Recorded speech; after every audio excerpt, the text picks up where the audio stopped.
सभी को मेरा नमस्कार। एक एक केमिस्ट्री पॉइंट में आप सभी का स्वागत है। मैं आपके साथ अमित यादव। एक एक केमिस्ट्री पॉइंट में आप सभी का हार्दिक स्वागत और अभिनंदन करता हूं। जिन्होंने एक एक केमिस्ट्री पॉइंट को सब्सक्राइब कर लिया है उन सभी का मैं धन्यवाद करता हूं, और जिन्होंने नहीं किया है वो एक बार इस चैनल पे अवश्य विजिट करें। इस चैनल के माध्यम से आपको केमिस्ट्री से रिलेटेड सभी जो प्रॉब्लम्स हैं यहाँ पे सॉल्व की जाएंगी। केमिस्ट्री के साथ साथ यहाँ पे मैथमेटिक्स जो है आपका गणित जो विषय है, गणित के जो भी टॉपिक्स जो हैं वो भी यहाँ पे इसी चैनल पे आपको समझाई जाएंगी। तो ये आपकी दृष्टि से एक एक केमिस्ट्री पॉइंट जो है ये बहुत ही बेस्ट साबित होने वाला है। इस चैनल पर आपको सभी जो वीडियोज हैं आपके सिलेबस के अकॉर्डिंग, चाहे बीएससी हो, चाहे एमएससी हो, चाहे 11th-12th हो, चाहे और कम्पिटिटिव जो एग्ज़ाम हैं उनकी हम बात करें तो यहाँ पे सभी के लिए केमिस्ट्री से रिलेटेड जो टॉपिक्स हैं वो यहाँ पे डाले जाएंगे। मैथ से रिलेटेड यहाँ पे टॉपिक जो हैं वो डाले जाएंगे। तो एक बार पुनः मैं अमित यादव एक एक केमिस्ट्री पॉइंट में आप सभी का हार्दिक स्वागत और अभिनंदन करता हूँ। जिन्होंने इस चैनल को सब्सक्राइब नहीं किया है वो अभी यहाँ से कर सकते हैं। आप वीडियो को लाइक और शेयर यहाँ पे ज़रूर कर दीजिएगा। बेल आइकन को आप प्रेस कीजिएगा, क्योंकि इससे जो भी वीडियोज इस चैनल पे अपलोड की जाएंगी उसका नोटिफिकेशन जो है वो आप तक शीघ्रता से पहुंच सके और आप उसका जो बेनिफिट है वो यहाँ से उठा सकते हैं। एग्ज़ाम के व्यू से और भी कम्पिटिटिव एग्ज़ाम और बीएससी 11th-12th जो एग्ज़ाम है उनकी दृष्टि से आपके लिए बेस्ट होगा। यहाँ पे नोट्स जो है वो आपको यहाँ पे प्रोवाइड किए जाएंगे, ठीक है। और आपका जो सिलेबस होगा, सिलेबस के अकॉर्डिंग टॉपिक वाइज यहाँ पे वीडियो जो हैं वो यहाँ पे डाले जाएंगे, ठीक है। तो आज की क्लास में हम स्टार्ट करने जा रहे हैं बहुत ही इम्पोर्टेंट टॉपिक बीएससी और 12th 11th जो है और कम्पिटिटिव जो एग्ज़ाम है उनकी दृष्टि से इम्पोर्टेंट जो टॉपिक है केमिकल काइनेटिक्स, ठीक है। तो केमिकल काइनेटिक्स हम आज यहाँ पे स्टार्ट करेंगे। देखिए केमिकल काइनेटिक्स जो है इसकी हम यदि बात करें यहाँ पे तो केमिकल काइनेटिक्स जो है, केमिकल काइनेटिक्स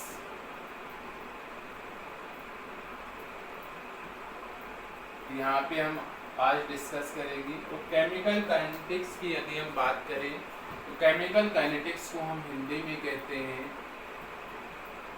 रासायनिक बलगतिकी। रासायनिक बलगतिकी जो है एग्जाम की दृष्टि से बहुत ही इम्पोर्टेंट टॉपिक है। चाहे कम्पिटिटिव एग्जाम हो आपका, चाहे नॉर्मल बीएससी का एग्जाम हो, वो इंटरेस्टेड टॉपिक्स जो हैं इसमें शामिल किए गए हैं, ठीक है। तो केमिकल काइनेटिक्स आज हम स्टार्ट कर रहे हैं और केमिकल काइनेटिक्स का भी सेकंड पार्ट हम यहाँ पे आज स्टार्ट कर रहे हैं।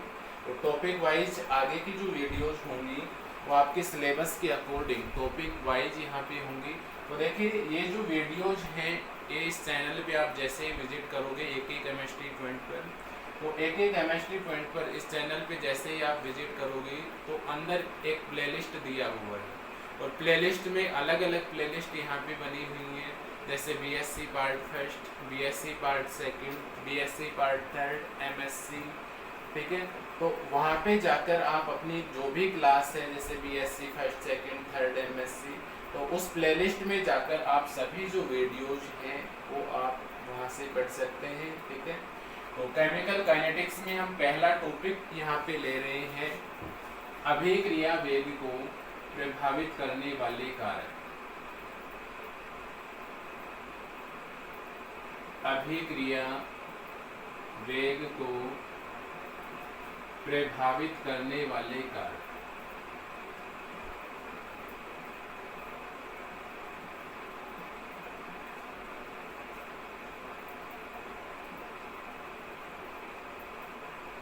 अभिक्रिया वेग को प्रभावित करने वाले कारक हम यहाँ पे पहला टॉपिक ले रहे हैं। देखिए, अभिक्रिया वेग को प्रभावित करने वाले जो कारक हैं इनको हम इंग्लिश में कहते हैं factor affecting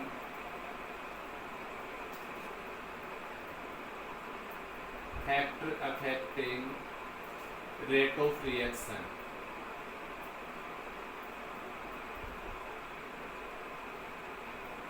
factor affecting rate of reaction इसको कहा जाता है।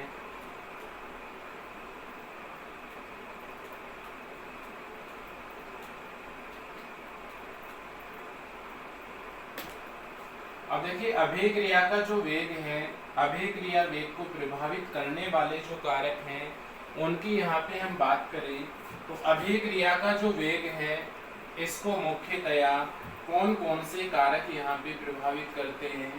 तो अभिक्रिया का जो वेग है इसको मुख्यतया निम्नलिखित जो कारक हैं वो यहाँ पे प्रभावित करते हैं। पहले कारक की यहाँ पे हम बात करें तो क्रिया कारक या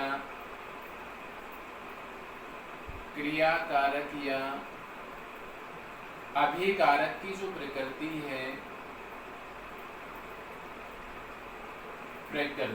यहाँ पे इसको इफेक्ट करती है। क्रिया कारक या अभिकारक की प्रकृति इसको यहाँ पे इफेक्ट करती है। ठीक है। नंबर सेकंड यहाँ पे हम बात करें तो दाब का प्रभाव जो है,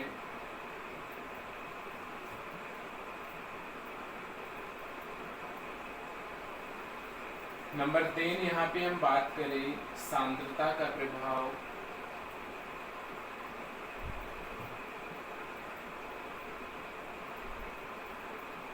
नंबर 4 उत्प्रेरक का प्रभाव,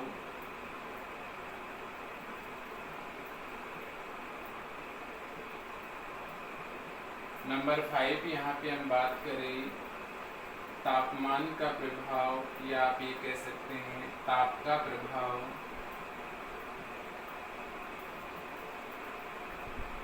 और नंबर यहाँ पे 6 में बात करूं तो नंबर 6 यहाँ पे विकिरणों का प्रभाव।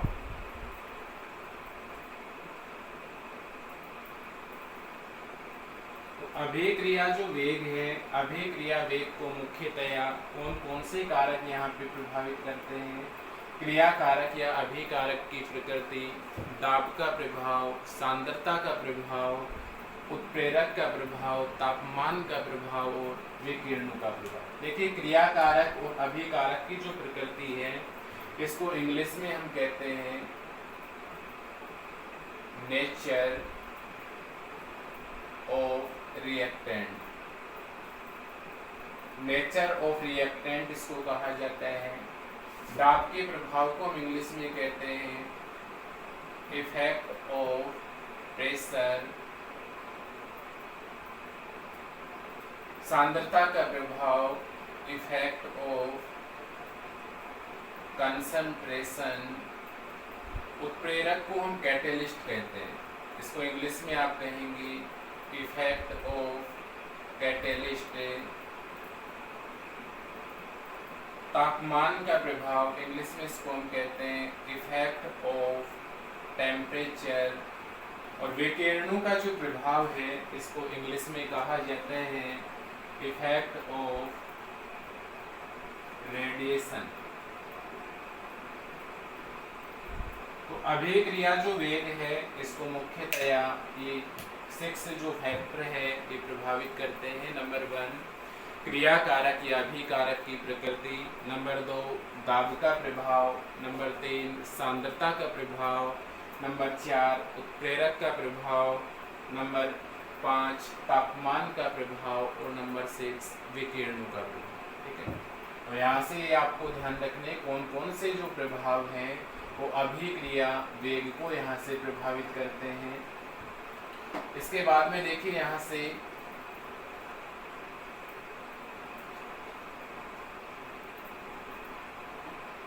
पहला इफेक्ट हम यहाँ पे पढ़ रहे हैं। फर्स्ट इफेक्ट देखिए आपका क्या था। फर्स्ट इफेक्ट मैंने आपको बताया अभिकारक या क्रिया कारक की प्रकृति। अभिकारक और क्रिया कारक की जो प्रकृति है, इंग्लिश में इसको हम कहें नेचर ऑफ रिएक्टेंट जो है वो रेट ऑफ रिएक्शन, अभिक्रिया वेग को यहाँ पे प्रभावित करता है। तो इसमें आपको ये ध्यान रखना है कि आपको पता है कोई भी केमिकल रिएक्शन जो होती है वो तब तक फिनिश नहीं होती है जब तक कि उसके क्रिया कारकों की जो पुराने बॉन्ड हैं वो नहीं टूट जाएंगे। पुराने बॉन्ड टूटेंगे तभी कौन से बॉन्डों का, नए बॉन्डों का यहाँ पे क्या होगा, फॉर्मेशन होगा।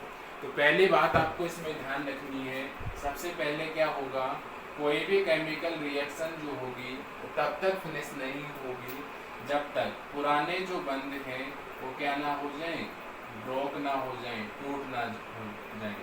और पुराने बंध टूटेंगे तो यहाँ से किसका फॉर्मेशन होगा, नए बॉन्ड का यहाँ पे फॉर्मेशन होगा। ठीक है। और नेक्स्ट बात आपको इसमें ध्यान रखनी है, अभिक्रिया का जो वेग है वो क्रिया कारकों की जो सांद्रता है उस पर निर्भर करता है। रेट ऑफ रिएक्शन जो है, अभिक्रिया का जो वेग है वो किस पे डिपेंड करता है, क्रिया कारकों की सांद्रता पे निर्भर करता है। और क्रिया कारकों की सांद्रता पे अभिक्रिया का जो वेग है निर्भर करता है। इसको हम कौन सा नियम कहते हैं, mass action law. Mass action law ये कहता है, मास एक्शन लॉ ये कहता है कि अभिक्रिया का जो वेग है ये क्रिया कारकों की सांद्रता पे निर्भर करता है। क्रिया कारकों की सांद्रता का मान जितना ज्यादा होगा, अभिक्रिया का जो वेग है वो उतना ही क्या होगा, ज्यादा होगा। ठीक है।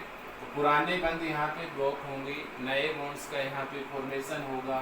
अभिक्रिया का जो वेग है वो क्रिया कारकों की सांद्रता पे निर्भर करता है।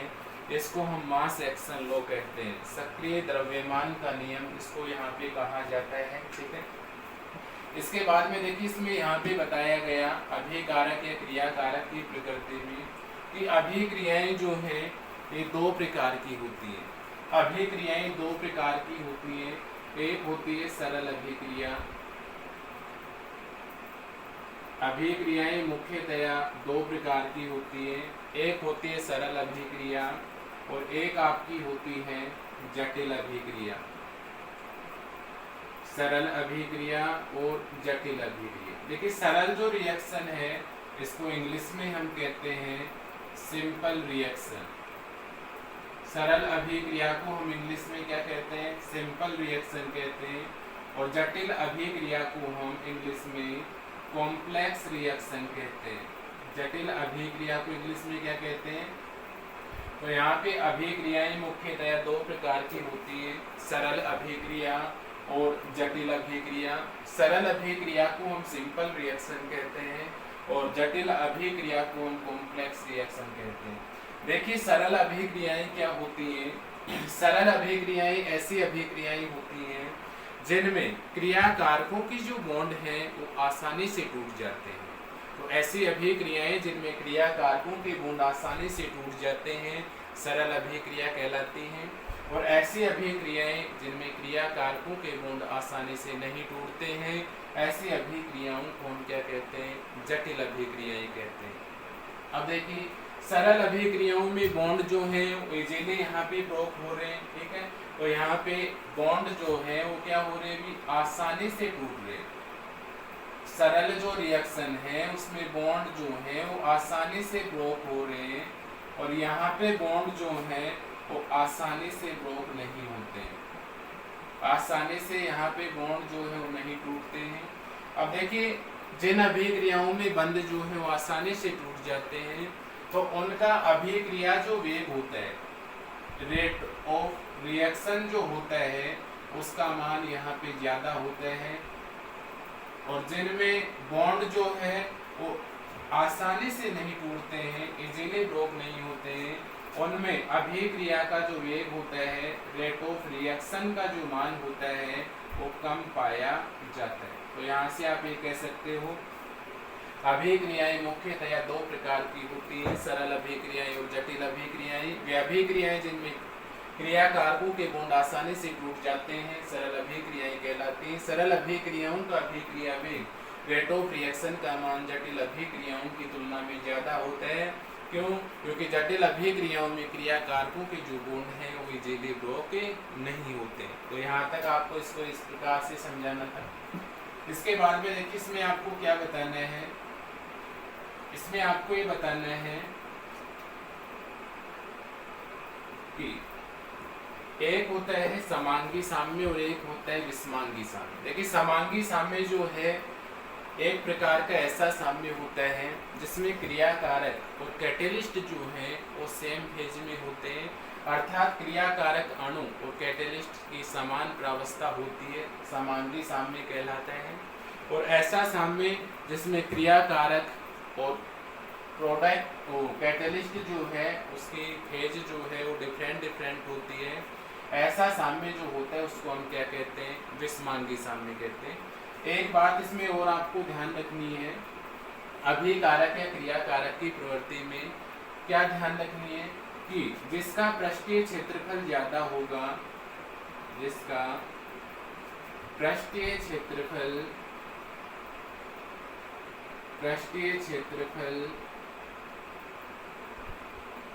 ज्यादा होगा, जिसका पृष्ठीय क्षेत्रफल ज्यादा होगा उसका अभिक्रिया वेग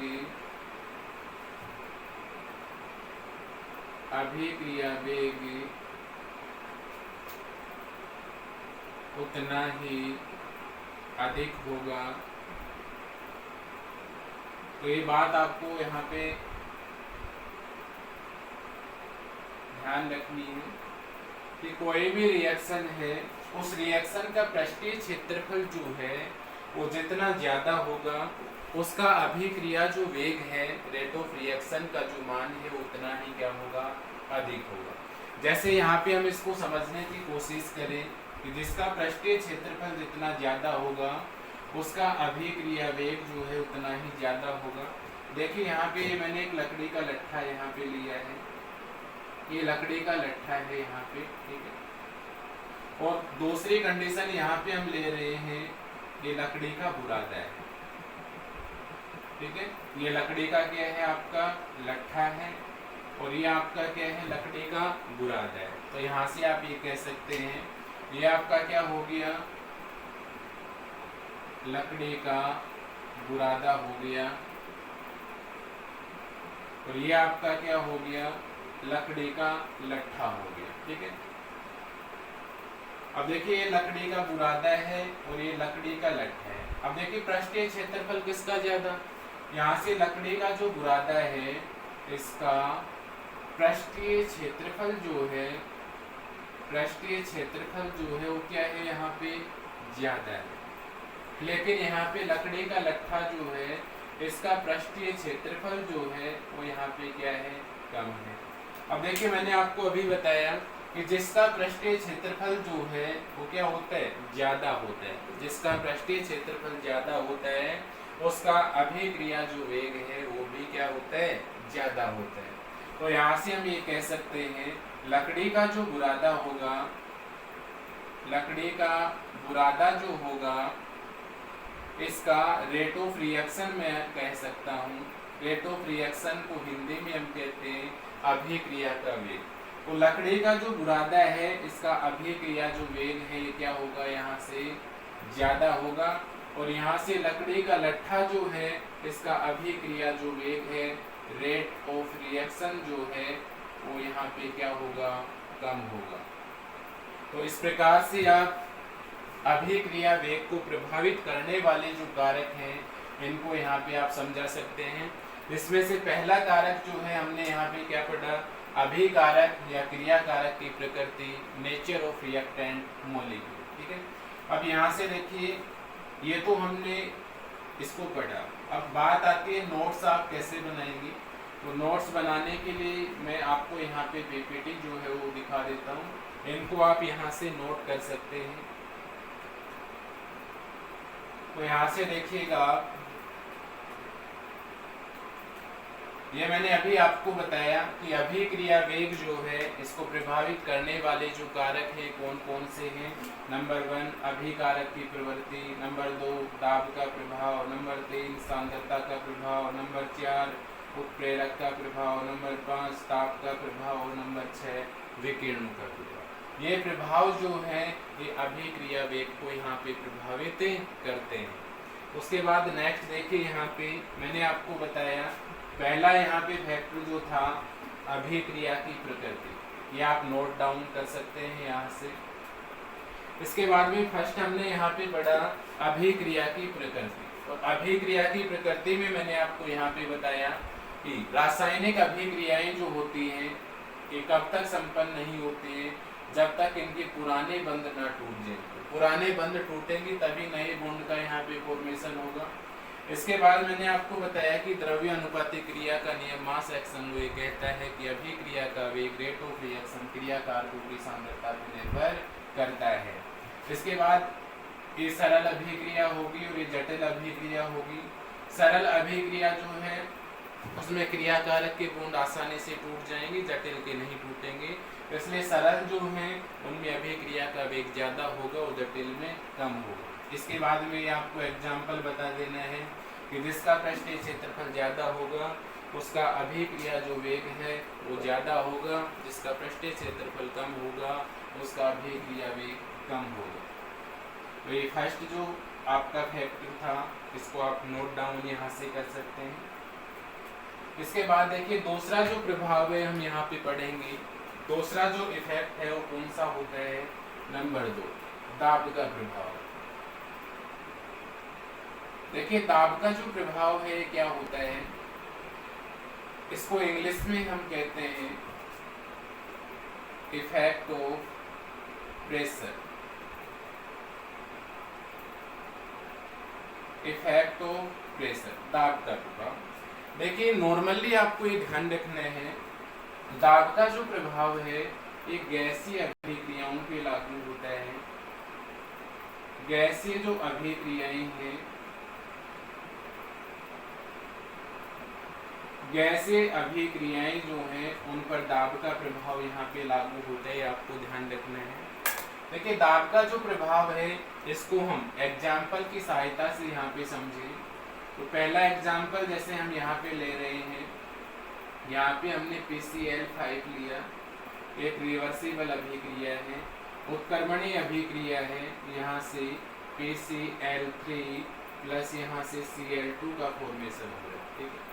तो यहाँ पे हमने एक उत्क्रमणीय अभिक्रिया ली, और उत्क्रमणीय अभिक्रिया में हमने क्या लिया, PCl5 जो है इससे किसका फॉर्मेशन हो रहा है, PCl3 प्लस Cl2 का यहाँ पे फॉर्मेशन हो रहा है। अब देखिए यहाँ पे क्रियाकारक अणुओं की संख्या यहाँ पे कितनी है, ये क्रियाकारक 1 है। इधर देखो प्रोडक्ट में ये 1 और ये 1 Cl2, तो 1 प्लस 1 ये 2।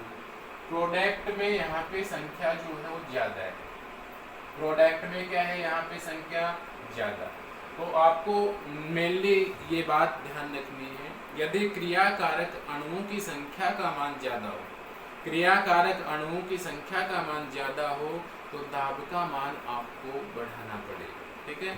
और यदि उत्पाद जो है उनकी संख्या का मान ज्यादा हो तो वहाँ पे दाब का मान आपको क्या करना पड़ेगा, कम करना पड़ेगा। तो यहाँ से देखिए आप प्रोडक्ट जो हैं ये कितने हैं, 2, रिएक्टेंट कितने हैं, 1। तो यहाँ से बताओ दाब का मान आपको बढ़ाना पड़ेगा या कम करना पड़ेगा, दाब का मान यहाँ पे आपको कम करना पड़ेगा, ठीक है। तो यहाँ से दाब का मान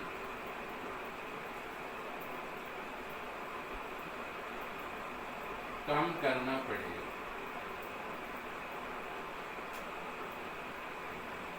ठीक है। और साम्य जो है वो किधर स्थापित होगा, अग्र डायरेक्शन में या पश्चिम डायरेक्शन में। तो साम्य जो स्थापित होगा वो आपका पश्चिम डायरेक्शन में होगा, ठीक है। इसको इंग्लिश में हम कहते हैं बैकवर्ड डायरेक्शन। तो यदि क्रियाकारक अणुओं की संख्या का मान ज्यादा है उत्पाद से, तो साम्य जो होगा वो अग्र दिशा में स्थापित होगा, और उत्पाद के अणुओं की संख्या का मान ज़्यादा है तो साम्य जो है वो बैकवर्ड डायरेक्शन में होगा और दाब का मान हमें क्या करना होगा, कम करना होगा। दूसरा एग्जाम्पल यहाँ पे हम ले, जैसे दूसरे एग्जाम्पल की यहाँ पे हम बात करें तो जैसे N2 + 3H2 होता है। N2 + 3H2 में क्या होता है, जैसे N2 प्लस ये आपका 3H2, ये आपका रिवर्सिबल हो गया। यहाँ से किसका फॉर्मेशन होता है, 2NH3, ठीक है। तो ये कोई भी हमने एक रिवर्सिबल रिएक्शन ली और रिवर्सिबल रिएक्शन में हमने क्या लिया, यहाँ पे N2 + 3H2 से यहाँ पे किसका फॉर्मेशन हो रहा है, 2NH3 का फॉर्मेशन हो रहा है। यहाँ देखिए रिएक्टेंट N2 ये 1 हो गया, ये आपका कितना हो गया, 3 हो गया, ठीक है, या 6 हो गया, 3 × 2, ठीक है। तो ये 3 और ये आपका क्या हो गया, जैसे 2, तो यहाँ पे कितने हो गए, 4 और यहाँ पे आपका कितना है, 2। तो यहाँ पे रिएक्टेंट जो है वो प्रोडक्ट से क्या है, ज़्यादा है। रिएक्टेंट यहाँ पे प्रोडक्ट से क्या है, ज़्यादा। तो यहाँ पे दाब का जो मान है वो आपको बढ़ाना पड़ेगा। दाब का जो मान है, दाब जो है उसको आपको क्या करना पड़ेगा, बढ़ाना पड़ेगा, ठीक है। इधर ज़्यादा अणु है तो दाब जो है वो किधर बढ़ेगा, अधिक जो दाब, अधिक जो अणु है उधर से किधर, कम की तरफ। तो यहाँ से क्या होगा, साम्य जो है वो किधर स्थापित होगा, साम्य जो है वो यहाँ पे फॉरवर्ड डायरेक्शन में होगा। साम्य जो है वो यहाँ पे कौन सी दिशा में होगा, फॉरवर्ड। फॉरवर्ड का मतलब हो गया यहाँ पे अग्र दिशा में, यहाँ पे साम्य जो है वो स्थापित होगा। तो ये था आपका दाब का प्रभाव, ठीक है। दाब का जो प्रभाव है ये गैसीय अभिक्रियाओं पे लागू होता है। इसको आप दो एग्जाम्पल की सहायता से समझा सकते हैं, PCl5 से PCl3 + Cl2 और N2 + 3H2 से 2NH3 का फॉर्मेशन, ठीक है। क्रियाकारक अणुओं की संख्या ज़्यादा है तो साम्य जो है वो अग्र दिशा में स्थापित होगा। उत्पाद की संख्या का जो मान है वो ज़्यादा है तो साम्य जो है वो बैकवर्ड डायरेक्शन में होगा, पश्चिम दिशा में होगा, ठीक है। अब देखिए इसको आप नोट डाउन कैसे करेंगे, तो नोट डाउन यहाँ पे आप इसको कर सकते हैं। ये दाब का प्रभाव हो गया आपका, गैसीय अभिक्रियाओं पर यहाँ पे लागू होता है। N2 इसके लिए आप समझा सकते हैं, ठीक है। यहाँ पे वेग का जो मान है, अभिक्रिया वेग का मान बढ़ जाएगा, ठीक है। यहाँ पे अभिक्रिया वेग का मान बढ़ जाएगा और साम्य अग्र दिशा में स्थापित होगा। लेकिन PCl5 जो है इसमें क्या है, अभिक्रिया वेग का जो मान है वो कम हो जाएगा और साम्य जो है वो किधर स्थापित होगा, क्योंकि प्रोडक्ट में यहाँ पे ज़्यादा है तो यहाँ पे बैकवर्ड पश्चिम डायरेक्शन जो है उसमें साम्य यहाँ पे स्थापित होगा। तो ये दाब का प्रभाव था आपका, इसको आप नोट डाउन कर सकते हैं, ठीक है। नेक्स्ट नंबर 3 जो इफेक्ट है वो हम यहाँ पे पढ़ते हैं। और तीसरा जो प्रभाव था वो था आपका नंबर 3, यहाँ पे हम लिख देते हैं। तीसरा जो प्रभाव था ये आपका था सांद्रता का प्रभाव।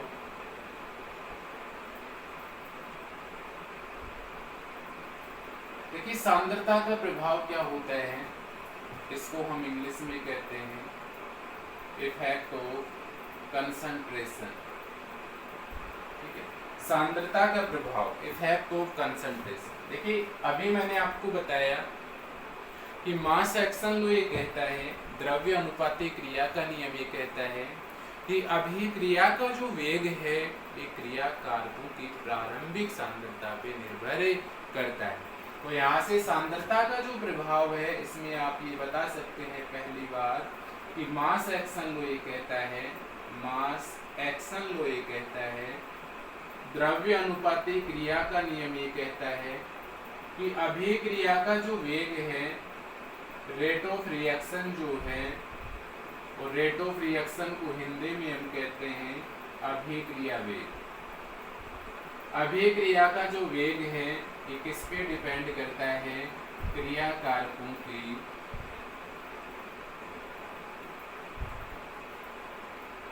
कारकों की सांद्रता पे निर्भर करता है। अभिक्रिया का जो वेग है क्रिया कारकों की सांद्रता पे निर्भर करता है। क्रिया कारकों की सांद्रता का मान जितना ज़्यादा होता है अभिक्रिया का वेग उतना ही ज़्यादा होता है।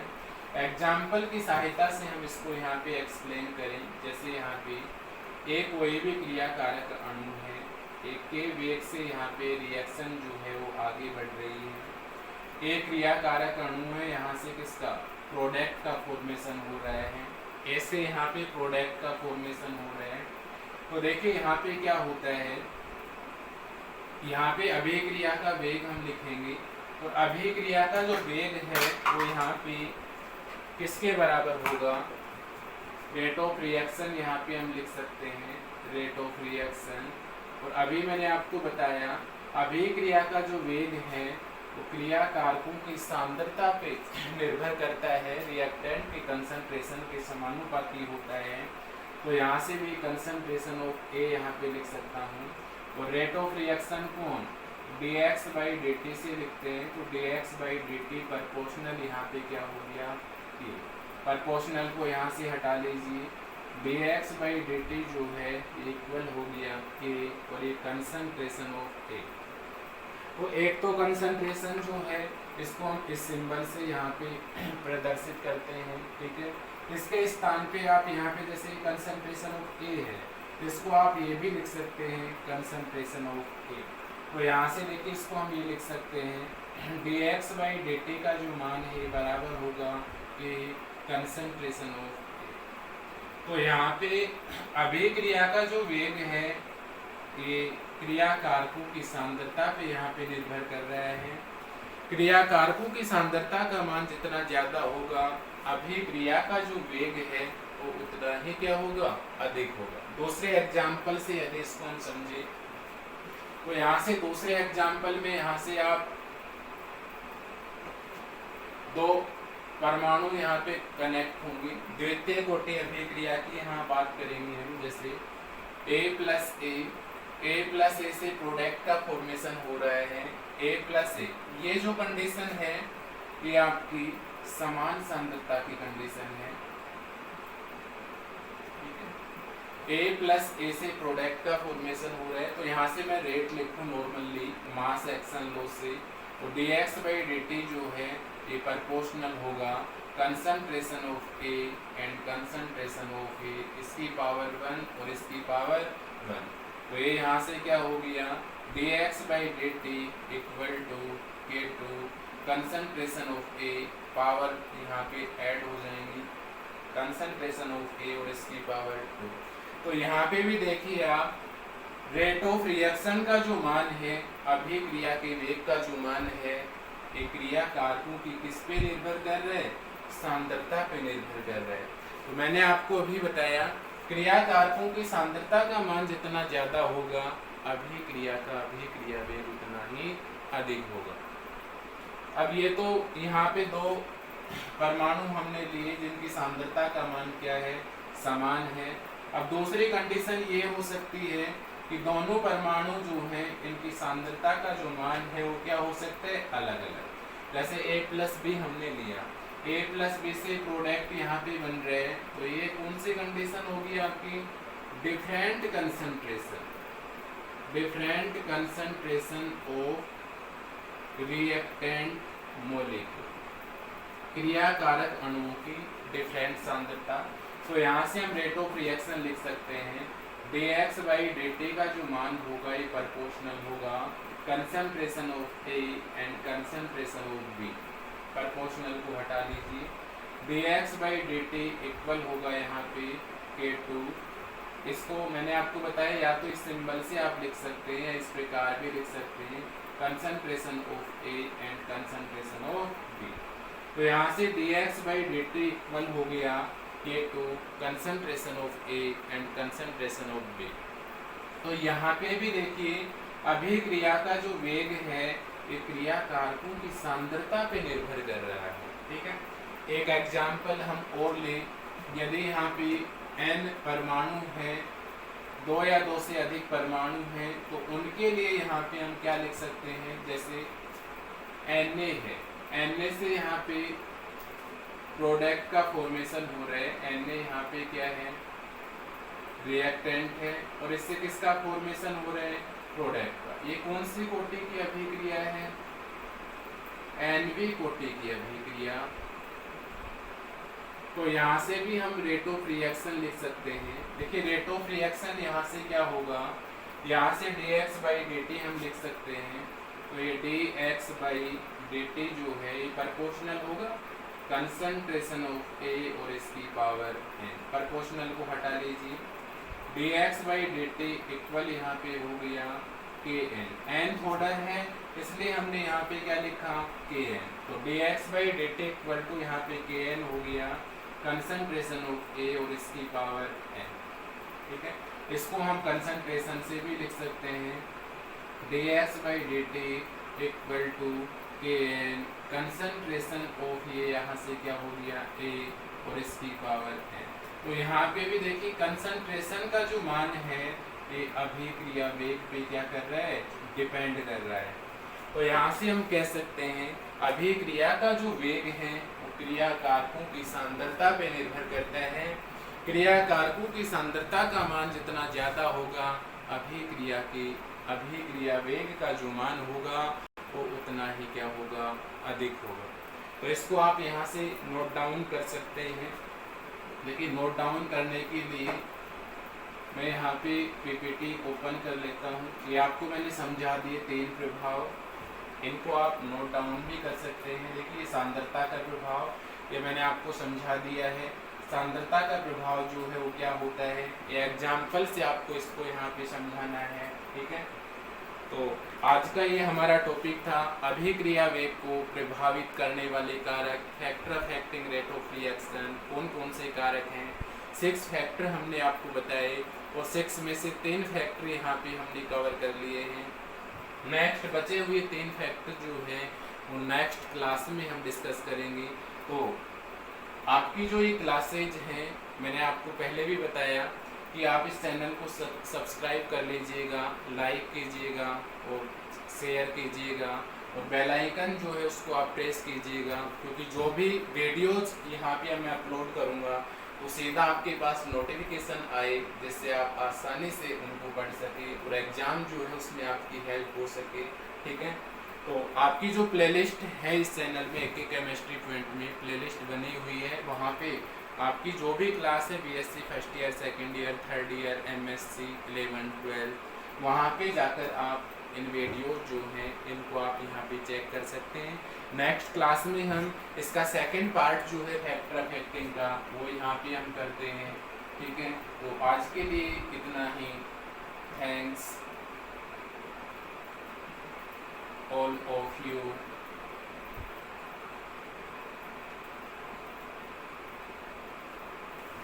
आप सभी का बहुत बहुत धन्यवाद। Good night.